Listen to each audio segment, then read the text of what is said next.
Bienvenue à tous sur Radio Costude. Aujourd'hui, on va vous parler de l'association Ensemble de Génération. On est avec la présidente. Bonjour Martine. Bonjour. Pour commencer, Ensemble de Génération, c'est une association qui vise à faire des colocations intergénérationnelles. Est-ce que vous pouvez nous expliquer un peu le concept ?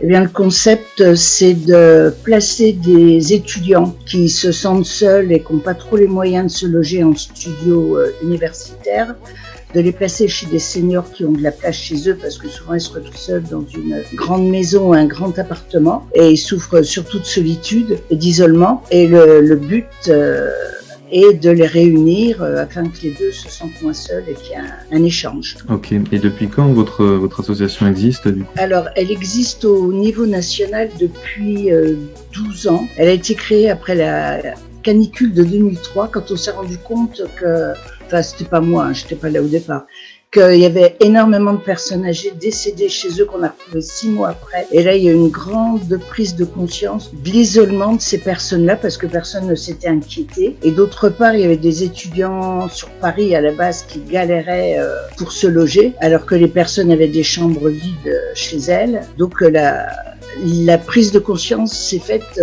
en 2005-2006 suite à ce problème. Et nous, à Châlons, on l'a créé en 2015. Voilà, parce que comme Châlons voulait s'agrandir au niveau étudiant et notamment au niveau de l'IUT, ce qui se fait seulement maintenant, voilà, il fallait trouver des solutions pour loger les étudiants. Et donc, vous avez déjà cité un premier avantage, finalement, ceux qui accueillent des étudiants. Donc, pour vous, quels sont finalement les avantages à la fois pour l'accueillant et à la fois pour celui qui est accueilli ? Alors, il y a des avantages tous les deux parce qu'en général, c'est gagnant-gagnant. Pour l'accueillant, souvent, c'est un départ plus tard en maison de retraite parce que les enfants savent qu'il y a quelqu'un tous les jours qui voit si la personne va bien, si elle n'est pas tombée, s'il lui manque pas quelque chose, elle n'est pas isolée, que quelqu'un rentre chez elle tous les jours. Donc il y a des personnes âgées qui veulent absolument pas aller en maison de retraite, qui veulent rester chez elles. Et du fait de cette surveillance, ça rassure vraiment tout le monde. Et ça, les personnes âgées, j'en ai vu qui vraiment retrouvaient un moral incroyable. Et du côté étudiant, ça leur permet, de toute façon, les étudiants qui vont chez les seniors, ils sont volontaires. Donc, c'est un partage qui se fait souvent par rapport aux grands-parents. Ça rassure aussi parfois les parents de savoir parce que la première prise à l'extérieur, c'est après le bac que les enfants quittent les parents et souvent, ils ont toujours vécu en famille et se retrouver tout seul dans une ville inconnue, tout seul dans un studio, c'est pas toujours bien pris. Il y en a qui aiment et beaucoup n'aiment pas. Et là, pour une entrée en matière dans la vie d'adulte, c'est pas mal de partager à la maison. Les parents sont aussi contents de savoir que leur enfant n'est pas seul, livré à lui-même. Et les étudiants peuvent aussi potentiellement rendre des services Bien sûr, on leur conseille de faire comme s'ils étaient chez leurs grands-parents en demandant s'il y a besoin d'une course, s'il y a besoin de quelque chose, si tout va bien. Bien sûr, de toute façon, ça fait partie du contrat. On a 3 types de contrats. Il y a un contrat de location qui est totalement gratuit quand l'étudiant est obligé d'être là toute la nuit. Il doit être rentré 1 heure précise le soir, quand les aides de jour s'en vont. Et il peut pas repartir avant telle heure le matin. Et il a le droit à un week-end par mois et 3 semaines en été. Il y a une formule où il y a plus à faire que des petits services, des choses régulières. Et là, l'étudiant ne paye que ses charges pour ne pas être à la charge de la personne âgée. Et il y a la formule libre, celle qu'on pratique le plus souvent, où l'étudiant paye sa quote-part de loyer. Et puis, voilà. Après, on leur demande d'avoir un minimum de conversation avec la personne pour que les deux se sentent bien, partager le même toit. Oui, pour qu'il y ait quand même un minimum d'échange. Mais oui. Je pense que ça va intéresser les étudiants de savoir la réponse à cette question qui est finalement les loyers, ils tournent autour de combien ? Alors les loyers, tout dépend. Si on est dans un petit appartement avec une chambre, une salle de bain commune, on peut démarrer à 130 €, mais à savoir que c'est vraiment proximité, un petit appartement avec 2 chambres, voilà. Après, il y a des maisons avec des chambres individuelles, une salle de bain partagée. Après, on a plusieurs cas où il y a des maisons avec un studio indépendant. Donc, on va de 130 à 250 €. Il y en a qui sont super bien logés. Une salle à manger, une grande cuisine, Donc après, c'est en fonction de la superficie, c'est un peu comme un loyer en ville, quoi. C'est en fonction de la superficie du logement. Et vous avez pu loger combien, enfin vous logez à peu près combien de jeunes du coup par an? Alors on tourne en moyenne sur 5. En moyenne, hein. Cette année on n'a fait que 3, parce que bon, avec la crise, il y a beaucoup d'étudiants qui travaillent de chez leurs parents, quoi, parce qu'on est mieux chez papa, maman, tout seul. Pour ceux qui n'ont pas du tout cours, hein. Et de ça, il y en a pas mal. Et puis, sinon, on a fait 3 contrats cette année. La première année, on a démarré en juin, et en septembre, on avait 5 contrats. Vous avez beaucoup de personnes âgées qui sont intéressées et qui proposent Alors ça, c'est très variable, parce qu'il y a des années, on a beaucoup de seniors et on ne trouve pas assez d'étudiants. Et il y a des années, on n'arrive pas à caser tous les étudiants. C'est vraiment fluctuant. On a du mal un peu à trouver. Et souvent, les personnes âgées sont volontaires et sont les enfants qui freinent en me disant ben non, tu vas pas mettre un inconnu dans ta maison, on sait pas ce qui va arriver, mais bon, l'inconnu il tombe pas en parachute dans le jardin. En général, on les rencontre, sauf s'ils viennent de très loin. Et puis du coup, ça reste des étudiants qui sont là pour faire leurs études à Châlons. Tout à fait. Et du coup, avec la crise sanitaire, ça a fait baisser le nombre d'étudiants logiquement. Alors ça a fait baisser le nombre d'étudiants parce que ils sont donc repartis chez eux. Mais par contre, il n'y a pas eu de blocage au niveau des seniors. Il n'y a pas un senior qui a dit « je ne veux pas que quelqu'un d'étranger rentre dans ma maison, c'est trop de risques ». Il y a juste eu l'année dernière une étudiante qui était en stage à l'hôpital. Donc là, les enfants de la personne ont préféré qu'elle rentre pas dormir parce que là, il y avait quand même des risques. Mais c'est tout. Sinon, ça n'a pas bloqué beaucoup. Non. Ok. Sur d'autres aspects, par exemple, sur le nombre de personnes qui auraient pu être intéressées par votre association et qui du coup ne l'ont pas du tout. Nous, dans les seniors qu'on avait déjà d'inscrits, tout le monde a été partant. On n'a pas eu de nouveaux seniors cette année. Alors, est-ce que c'est ça qui les a bloqués ou pas? On n'en a pas eu. Il faut dire qu'on a eu des articles dans le journal, mais ils sont ou trompés de numéro de téléphone, ou ils ont mis un site et les gens de 85 ans, ils vont pas sur Internet. Donc, ça nous a fait aucune retombée. Voilà. Bon, on n'avait pas non plus énormément d'étudiants cette année qui sont... Si on a eu de nouveaux, il y a eu de nouveaux quand même. Donc, non, on n'a pas ressenti. Bon, nous, on passe plus souvent chez les personnes âgées d'habitude. Là, on évite d'aller les voir. D'habitude, on faisait comme une sorte de goûter où on invitait nos seniors et nos étudiants pour qu'ils se rencontrent. Et donc ça, on ne le fait pas. On l'a pas fait l'année dernière, on ne le fait pas cette année. C'est bien apprécié des seniors. Ça leur faisait une petite sortie. Ils étaient contents. Voilà. Les étudiants, cette année, ils sont pas vraiment restés à Châlons à cause de la crise, non? Voilà, c'est ça. Il y en a qui sont repartis ou qui sont venus voir s'ils avaient cours et qui finalement ont décidé de retravailler de chez eux, enfin de chez les parents. Donc ceux qui habitent à 200 km ou ceux qui habitent très loin ne sont pas repartis. Mais bon, on est vraiment dans un peu tout est impacté maintenant, dans une période particulière. Si les étudiants souhaitent vous contacter, comment est-ce qu'ils peuvent faire? Eh ben, ils me téléphonent au 06 17 70 44 46. Voilà, si je réponds pas, qu'on me laisse un message. En général, on fait comme ça. Ou par mail. Sinon, il y a un site qu'ils peuvent consulter. Sur le site, il y a la France et ils cliquent sur Châlons et ils ont les coordonnées. On est aussi sur le site de la ville, pour les étudiants. Si des étudiants commencent loger à Châlons. On mettra le site dans la description quand l'émission sera rediffusée sur YouTube. Bon, je pense qu'on a fait le tour. Je voulais dire quand même que après le séjour de l'étudiant, il restait toujours des contacts entre le senior et l'étudiant. On a des étudiants qui sont partis à Shanghai, parce qu'on en a eu du monde entier, et ils continuent à donner de leurs nouvelles et à prendre des nouvelles des seniors. Même au bout de 3-4 ans, ils disent où ils en sont, s'ils se sont mariés, ce qu'ils font comme boulot, et ça c'est bien. Et justement, est-ce que les personnes âgées s'attachent à certains étudiants et ils veulent plus en reprendre après? Oui. Ah non, ils ont peur de la solitude. Souvent, il y en a, juillet-août, c'est très dur, et parfois on a des stages et ils sont ravis d'accueillir un stagiaire parce que d'un coup être tout seul, ça leur paraît très très compliqué. Mais il y a vraiment une bonne connivence entre les deux. En général, il n'y a pas de souci. On n'a pas eu de problème majeur. Vous êtes même disponible hors période scolaire, donc pendant les vacances d'été pour tous ceux qui en ont besoin. Ben oui, parce qu'après, quand il y a les résultats du bac et tout ça, il y en a qui partent d'abord en vacances, qui se renseignent qu'à la rentrée, et il y en a qui qu'ils trouvent un logement avant de partir en vacances. Après, c'est une question de tempérament. Donc non, nous on est ouvert tout le temps. Enfin ouvert, il suffit d'avoir le portable dans la poche. Voilà, pour répondre. Ok, bon je pense qu'on a vu à peu près tout ce qu'il fallait. Je vous souhaite une bonne fin de semaine. Eh bien merci. Au revoir et...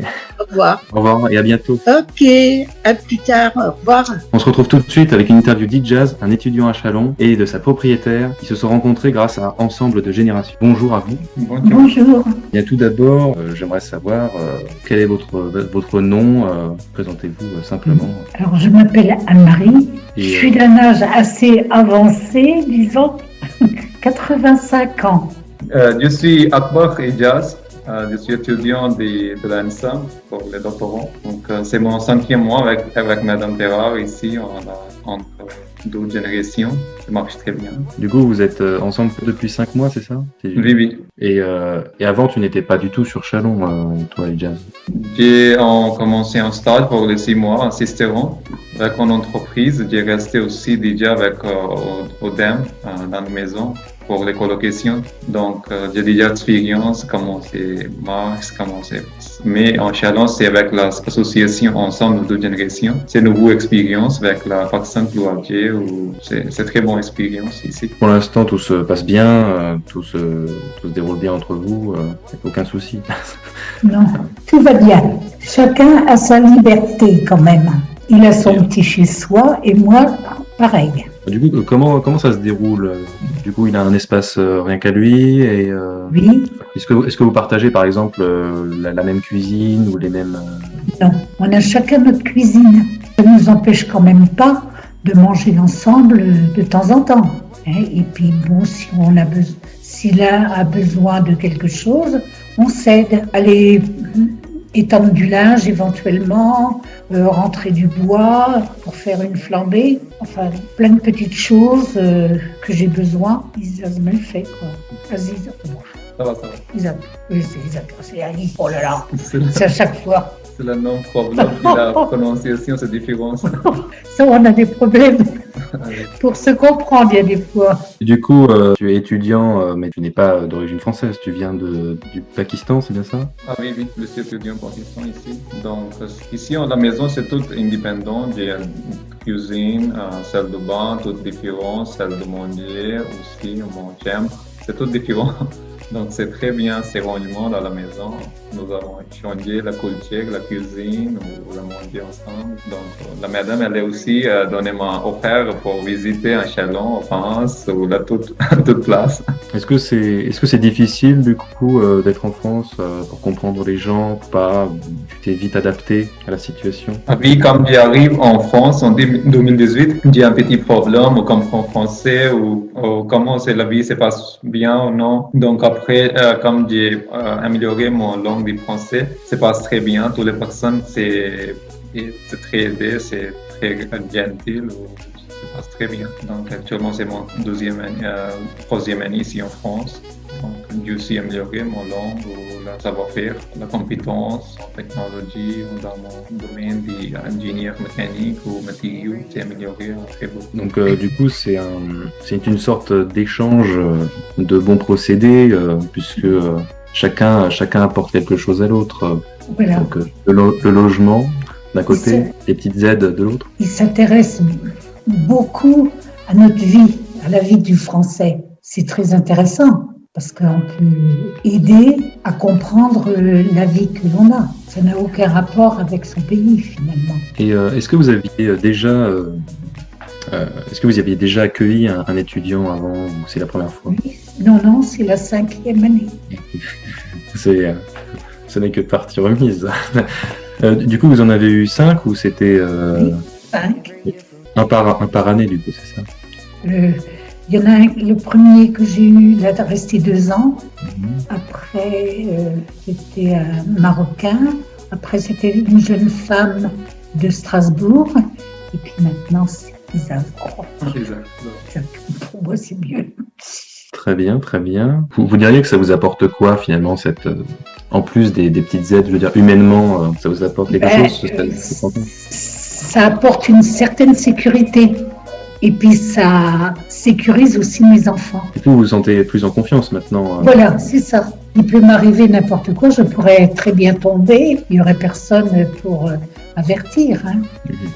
Il peut être malade, on ne sait pas ce qui peut arriver. Puis c'est quand même mieux d'être à plusieurs, de savoir à peu près à l'heure qui rentre, qui peut sortir. Et ça permet de mettre, entre guillemets, un peu de vie, un peu d'échange. Voilà, c'est ça. Surtout en ce moment que je ne sors pas. Autrement, je suis très occupée, je vais dans des clubs, alors donc j'ai beaucoup de contacts avec les gens. Mais là, en ce moment, c'est restreint, mais ça va quand même. Et du coup, au niveau du coronavirus, ça vous a... comment est-ce que vous le vivez? Est-ce que ça vous embête ou... Oui, le fait de ne pas pouvoir sortir comme on veut, mais autrement, on s'y fait, hein, en espérant que ça ne va pas encore durer 6 mois. Tout ce qu'on demande, de revoir ses copines, pouvoir sortir, aller au théâtre, aller au cinéma, avoir une vie sociale, disons. Très bien. Ijaz, toi du coup, avec le coronavirus, comment tu le vis? Tu as déjà eu des cours avec des vrais professeurs ou ça a toujours été sur ordinateur? Je suis toujours travaillé dans le laboratoire parce que je suis étudiant et doctorant. Nous avons besoin de faire la recherche et le développement. Donc, pour nous, c'est possible de travailler dans le laboratoire MSMP de ENSAM, ici en Chalon. Donc, je suis toujours travaillé à l'école par l'ordinateur. Nous avons quelques réunions à ordinateur, mais pour travailler ou pour les recherches et le développement, c'est important qu'il reste à la laboratoire. Donc, pour moi, c'est normal. Oui, il sort le matin et il rentre le soir. Voilà. Ah oui. Avant 18h. Avant 18h. Ou à pied ou à vélo, parce que ça fait pas loin. Tu as quel âge, toi, Ijaz? 28. Ok. Et qu'est-ce que ça fait d'être indépendant, d'être seul dans un nouveau pays, ou un pays que tu connaissais moins? Comment tu vis le fait d'être seul, de devoir se... Ici en France. En fait, j'arrive en France avec une bourse des Français qui, parmi moi, ont donné tous les financements pour mon voyage, pour mon étude ici en France. Donc, c'est très normal pour moi. J'ai aussi déjà travaillé pour les 3 ans au Pakistan. Après, j'ai déjà diplôme d'ingénieur au Pakistan. Avant d'arriver en France, j'ai fait un master ici en France avec la bourse des Français. Donc, après, j'ai fini master 1, master 2 avec le stage. Très passe bien. Donc, mon fiancé, elle est aussi parle très bien français, elle est égyptienne. Donc, je pense qu'elle arrive avec moi en France cette année, au mois de juillet, ou ça dépend de la situation Covid. Tout passe bien ici, je suis très content ici, avec la culture, avec la vie des Français, c'est très bien. Et ok. Est-ce que vous comptez faire reprendre un étudiant l'année prochaine? Oui, sans problème. Donc c'est un système qui vous convient totalement. Oui. Pour vous, il n'y a que des avantages en soi. Bien sûr. Parce que finalement, avec cette émission, voilà, on est là pour parler de tout ça, de la colocation. Pour tous ceux qui savent pas que ça existe, ça peut potentiellement intéresser des personnes âgées qui sont pas au courant que ça existe, et aussi des étudiants qui sont pas au courant non plus que ça existe. Je pense qu'on a fait le tour. Je vous souhaite une bonne soirée à vous. Merci. Vous également. Bonsoir à vous également aussi. Voilà. Bon appétit et bonne soirée. Merci bien. Merci. N'oubliez pas de nous suivre sur nos réseaux Facebook, Instagram et YouTube, Radio Co Stud. C'était Radio Co Stud. On se retrouve bientôt pour une nouvelle émission. À plus.